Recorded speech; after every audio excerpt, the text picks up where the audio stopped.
오늘 읽은 본문이 열왕기상 12장 1절에서 11절 말씀인데요. 오늘 본문을 보면 등장하는 인물이 다른 때보다 많습니다. 어떤 사람들이 등장하냐 그러면 르호보암이라는 사람이 등장하죠. 이 르호보암은 솔로몬의 아들입니다.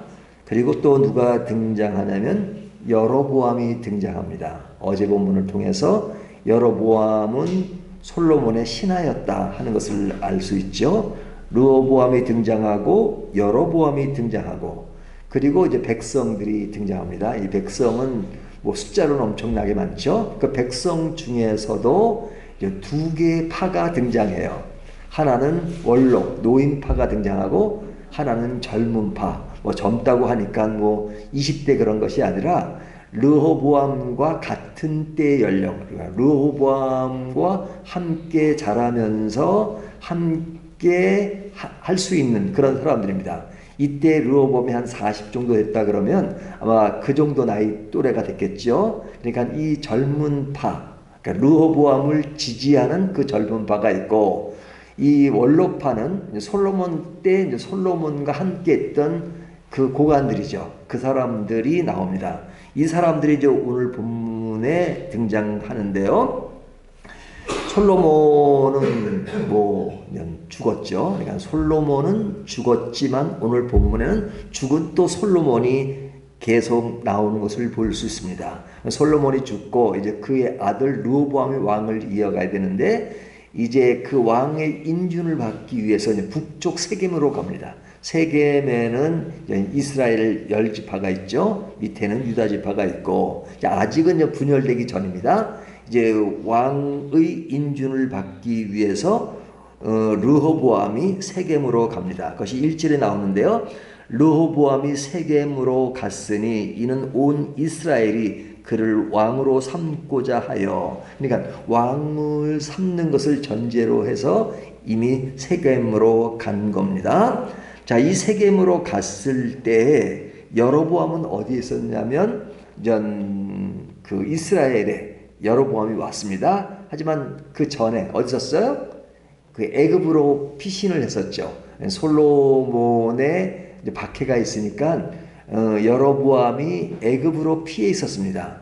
그런데 르호보암이 세겜으로 가서 왕으로 인정받을 때는 이제 그 이스라엘에 있는 그 사람들이 여로보암을 불렀습니다. 그리고 내가 이제 그 모든 일을 진행하는 그 일에 앞장서달라 그래서 여로보암이 피해 있다가 온 것이죠. 그러니까 지금 이스라엘 백성 중 회중에 이제 여로보암이 앞장서게 된 겁니다. 그들을 대표해서 이제 르호보암과 여로보암이 만나게 되는 거죠. 그래서 오늘 그 장면을 보면 여로보암을 중심으로 그 회중이 르호보암을 만납니다. 3절을 보면 무리가 사람을 보내 그를 불렀더라. 여로보암과 이스라엘 온 회중이 와서 르호보암에게 말하여 이르되, 지금 이제 르호보암과 여로보암이 이렇게 딱 마주치게 된 것이죠. 자, 이렇게 마주치면서 이제 나누는 대화들, 그것이 이제 뒤에 쭉 나오는데 거기에 주요 인물로 등장하는 사람이 누구냐면 죽은 솔로몬입니다. 솔로몬에 대한 이야기가 많죠. 그 이야기가 뭐냐면 4절을 보면요. 왕의 아버지가, 그러니까 르호보암의 아버지 솔로몬이죠.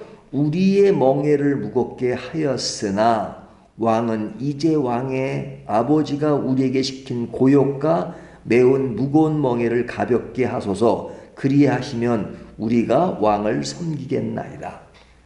조건을 다는 거죠. 당신을 왕으로 인준해 주는데 우리에게 할 것은 우리에게 멍에를 줄여달라 이거죠. 그러니까 이 이야기를 보면 되게 재밌지 않으세요? 뭐 재밌다는 표현보다는 재밌다는 것은 뭐 흥미롭다는 것이 아니라 참 어떤 인생의 아이러니 이런 걸 많이 느끼잖아요. 앞장에 솔로몬의 이야기가 나올 때 솔로몬은 뭐의 상징이었어요? 부의 상징이었죠. 솔로몬이 따르는 것에는 부가 있고 나라가 넓고 정치를 잘하고 그 다음에 돈이 많고 하는 등등 그런 것이 있잖아요. 솔로몬 살았을 때 온전히 카메라로 말하면 집중하는 것이 솔로몬의 아주 높음, 대단한 것, 큰 것이었잖아요. 솔로몬이 죽었어요. 죽으니까 솔로몬의 어떤 면을 조명해요? 솔로몬이 그것을 이루기 위해서 백성들을 얼마나 고달프게 했는가.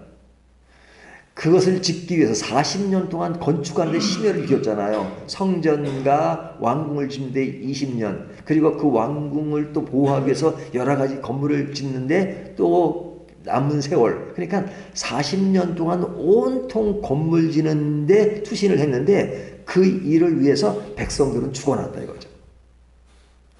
백성들은 완전 노역자가 되어서 고생했다는 것을 강조하죠. 그러니까 뭐라고 표현해요? 왕의 아버지가 백성에게 멍에를 지게 한 것, 이렇게 말하잖아요. 멍에를 줬다. 그러니까 지금은 뭐에 집중하고 있어요? 솔로몬의 화려함보다는 솔로몬이 얼마나 백성을 힘들게 했느냐 하는 쪽에 집중하잖아요. 그러니까 같은 일을 보더라도 어떤 눈으로 보면서 완전히 분위기가 달라져요.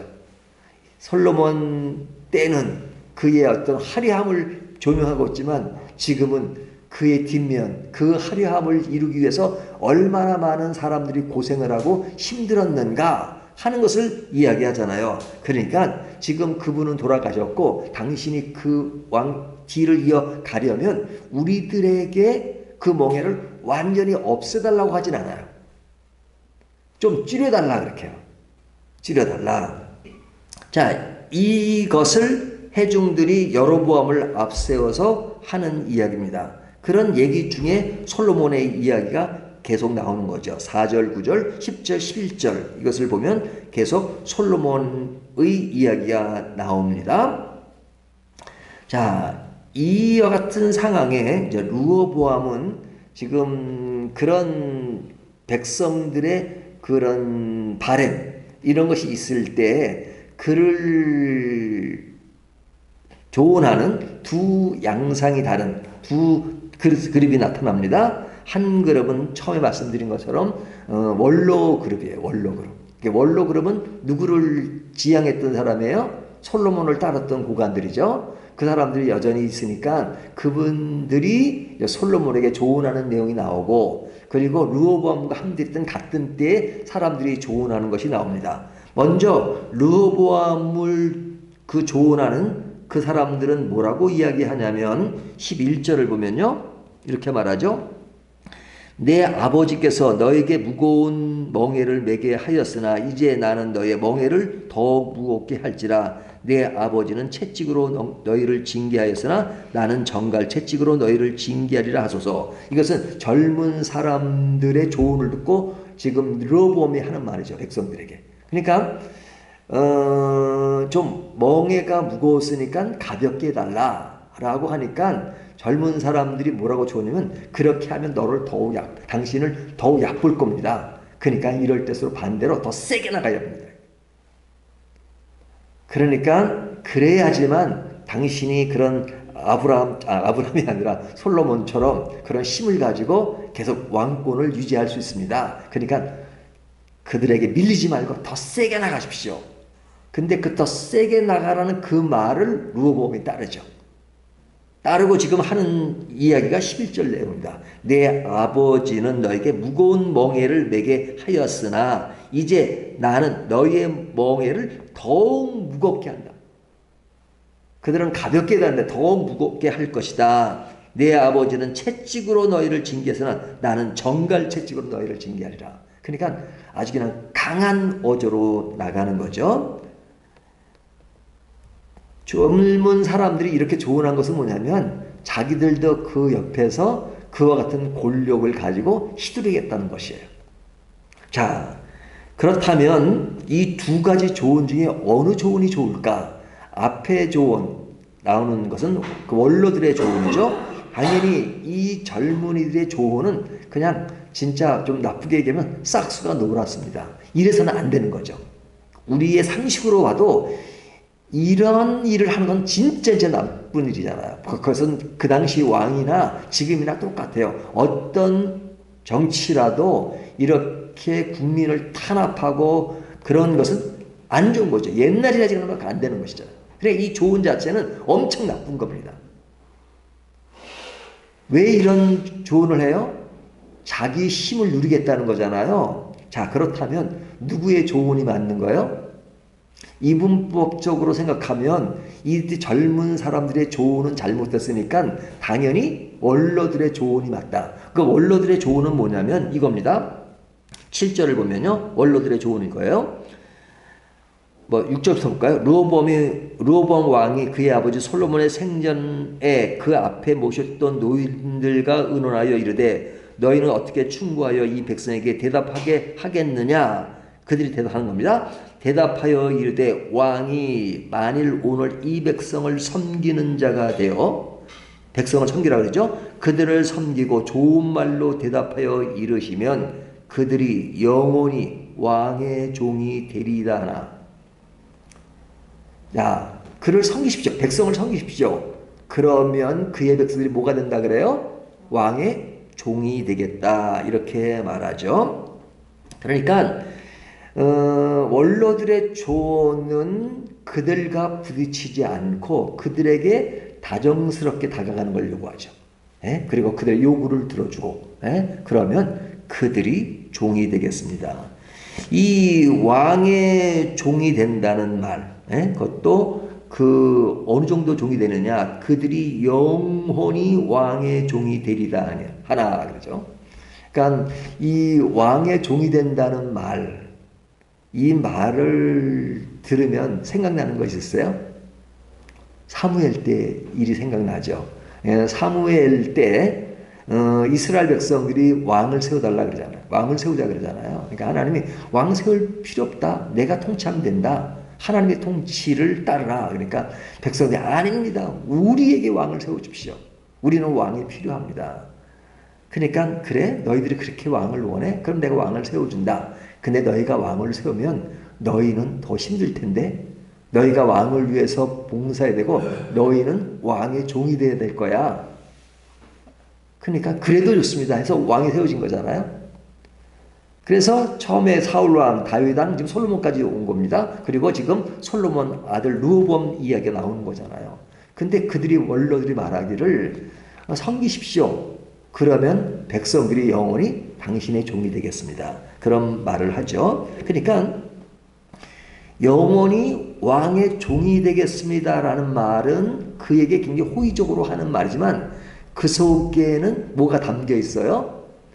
하나님이 사무엘을 통해서 왕을 세우지 않기를 바라시는 그때 왕을 세워달라는 인위적인 거잖아요. 인간적이잖아요. 근데 하나님은 세우지 않는 걸 원칙으로 해요.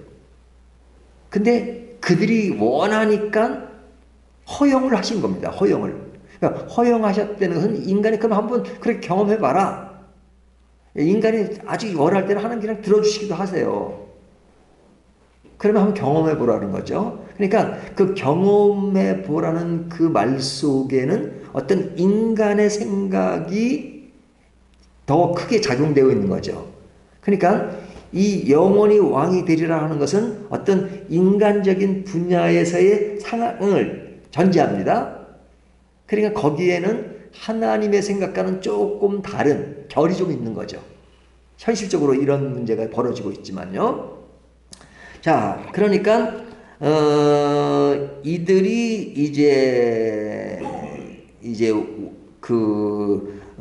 영원히 종이 되겠다 하는 말을 합니다. 그런데 르호보암은 그렇죠? 이들의 말을 듣지 않아요. 근데 그러면 이들의 말이 참 좋은 말이었는데 젊은 사람들의 말과는 달리 르호보암이 이 말을 듣고 하면 좋았을 때 이 말을 안 들었던 것이 문제가 되었다. 이렇게 말할 수 있죠. 하지만 이분적으로 말하면 이것이 틀렸으니까 한쪽이 맞다라고 볼 수 있을 것 같아요. 하지만 본문을 자세히 보면 사실 이들의 말도 그렇게 좋은 것이냐. 뭐 젊은 사람들의 말을 듣는 것보다는 이 말이 한결 낫긴 해요. 뭐 젊은 사람들의 말은 틀렸어요. 아주 기본적으로 틀렸어요. 하지만 자세히 들여다보면 이 원로들의 하는 말도 사실은 내용을 들여다보면 이겁니다. 솔로몬이 하던 대로 그대로 하십시오 이거예요. 그러니까 아버지가 하던 대로 그대로 하십시오. 왜? 원로들은 솔로몬과 늘 맥을 같이 했거든요. 그러니까 멍에의 무게를 조금 줄여달라는 거잖아요, 백성들은. 그러니까 줄여준다는 전제는 하지만, 그래, 말로 들어주십시오. 하지만 그 맥락은, 정책인 맥락은 아버지가 했던 것처럼 그대로 하십시오. 이겁니다. 그러니까 사실은 젊은 사람들이 하는 말이나 이 원로들이 하는 말은 그 입장은 좀 다르지만 사실은 그 기본적인 맥락은 굉장히 인간적이고 정치적이에요. 정치적이에요. 그러니까 그 정치적이라는 건 뭐냐면 그 힘을 어디 쪽에 갖고 있느냐 하는 겁니다. 어느 쪽에. 한쪽은 르호보암 자신, 그리고 한쪽은 솔로몬의 그 힘을 그대로 이어받아서 그것을 유지하십시오 라는 것을 이야기하는 겁니다. 이것이 오늘 본문 내용이에요. 자, 그러면 이 본문이 의도하는 바는 직접적으로 거론을 하고 있지 않지만 이 말 속에는 뭐가 없어요?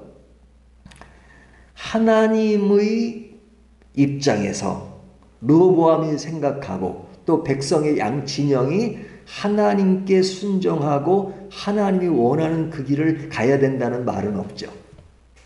하나님에 대한 관심이 없어요. 르호보암도 하나님에 대한 관심이 없고요. 젊은 층의 사람들도 더욱 그렇고 원로들도 보면 하나님에 대한 관심과 하나님이 운영하고 하나님이 경영하는 그 나라에 대한 그 이야기가 없어요. 하나님이란 단어가 나오지도 않아요. 그들의 계산 속에는 그런 양쪽의 권력과 힘에 쏠려 있는 것을 봅니다. 그러니까 양쪽 다 사실은 그렇게 좋은 건 아니에요.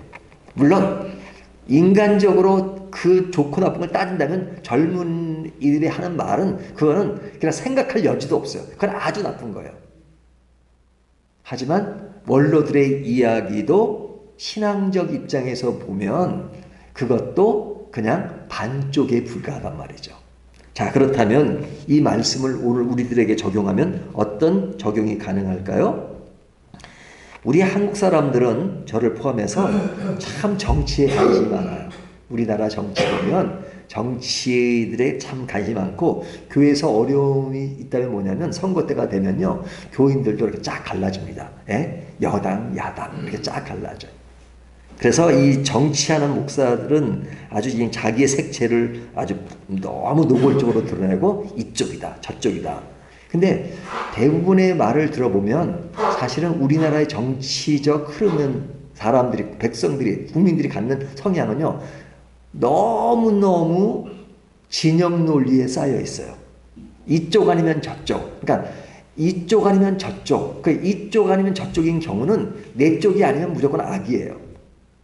상대방은 무조건 악이고 나는 선이에요. 그것이 그 내용이 좋든 나쁘든 관계하지 않고 그냥 진영 논리가 무섭다는 건 바로 그런 것이잖아요. 그러면 제가 지금 정치 이야기를 하려고 하는 겁니다. 저는 정치에 관심이 별로 없어요. 그러나 국민으로서 기본적으로 제 입장과 그런 것은 있죠. 그런데 성경이 우리에게 요구하는 것은 우리는 대한민국 백성이지만 대한민국 백성보다 더 큰 위치에서의 백성을 요구하세요. 그것은 어디의 백성이 되기를 원하세요? 하나님 나라의 백성이 되기를 원하죠. 하나님 나라의 백성. 그러니까 우리는 대한민국 백성보다 더 위에 있는 것이 뭐예요?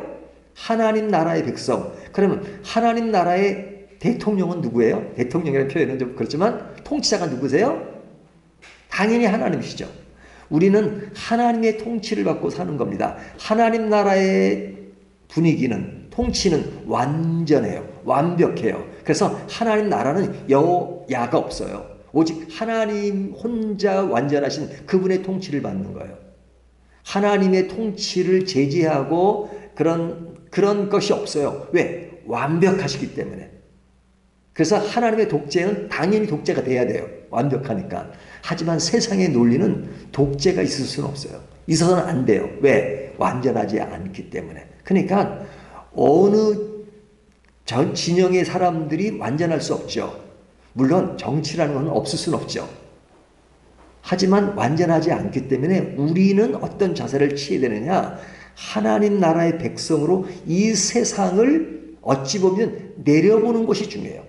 내려보는 것. 이 하나님 나라의 개념 속에서 이 세상의 사람들의 그런 것을 좀 제가 의도적으로 이 말을 강조하는 것보다 내려보는 것이 중요해요. 그럴 때는 세상 살아가는 것은 겸손과 그리고 섬김으로 살아가야 되지만 이론으로 이야기할 때 우리는 하나님 나라의 백성으로 이 세상의 가치를 내려다봐야 돼요. 내가 완전하지 않지만 하나님의 시각으로. 하나님의 시각이 뭐예요? 하나님의 말씀으로. 그래서 우리는 정치를 바라볼 때 이것이 하나님의 입장에서 좋은 것이구나 하면 오케이. 이것은 그릇된 것이구나. 세상의 악을 행하는 것이 아니라고 말해야 돼요. 그러나 아닌 것과 예스와 노가 분명한 것들은 우리가 분명히 말할 수 있지만 세상 정치라는 것이 이것이냐 저것이냐, 이것이 맞느냐 틀리냐를 알지 못할 때가 더 많죠. 그렇죠? 그러니까 옳고 그른 얘기가 아니라 이것은 다른 차원에 있잖아요. 다른 차원에서는 그것은 인정하고 내와 생각이 다르더라도 리스펙트하는 거죠. 존중하는 것이 필요하죠. 하지만 이런 정치가 사람을 죽이고 그 다음에 하나님과 이탈되는 것이 있다면 제가 강대상에서도 그 정치는 잘못됐다고 말해야죠. 목숨의 위험이 하도. 그럴 때는 아주 하나님 나라의 악을 행하는 그런 모습은 이건 잘못됐다라고 말하죠. 하지만 그런 것이 아니고 이런 정책에 대해서 이것이 옳으냐 저르냐 그래서 뭐 사람마다 입장이 다를 수가 있죠. 선과 악에 대한 문제가 아닐 때는. 그럴 때는 그런 관심을 내가 진영 논리에서 내 것이 맞다고 하는 것이 아니고 그래서 우리가 하나님의 말씀 속에서 그것은 어떤 것인가를 생각하고 또 하나님 나라의 관점으로 보더라도 그것이 그냥 옳고 그름이 아니라 사람의 관점이 조금 다를 수가 있잖아요. 그런 것들은 그렇게 넓게 그럴 수 있다. 이것도 생각에 따라 다를 수 있다. 이렇게 바라보는 것이 중요하죠. 그래서 그리스도인들은 이 세상의 빛과 소금으로서 그 넓게 보면서 그런 것에서 하나님 나라의 진영이 돼야 돼요. 우리는 여호야의 진영이 아니라 하나님 나라의 백성으로서의 세상을 보는 그런 데서는 세상의 논리가 하나님 나라의 논리를 낮을 수밖에 없어요. 그런데 우리가 자꾸 세상 논리와 진영 속에서 하나님을 바라보는 그런 경우가 많죠. 오늘 말씀을 통해서 지금 원로들과 젊은 사람들의 논리는 세상적 논리를 대변하고 있어요. 르호보암은 그런 논리보다는 하나님께 순종하는 그 길을 가야 되는데 그 길이 아니라 그곳에 내어서 젊은 사람들의 논리로 따라감으로써 어떤 결과를 파생해요? 나라가 완전히 분열되는 그런 결과를 초래하게 되죠. 지금은 아직까지 나오지 않지만 뒤에 보면 이제 그렇게 나가게 되잖아요. 결국은 여로보암을 북쪽의 왕으로 만들게 되는 그런 정치적인 계산과 논리에서 이게 시대가 변하는 그런 것을 보게 되잖아요. 근데 오늘 이 말씀이 우리에게 주는 교훈은 하나님 나라의 백성으로서 우리의 자세가 어떠해야 하는가 하는 것을 말씀해 주고 있습니다. 이 말씀을 따라서 우리의 그런 신앙적 입지를 더 확고하게 하는 저와 여러분이 되시기를 주님의 이름으로 축원합니다.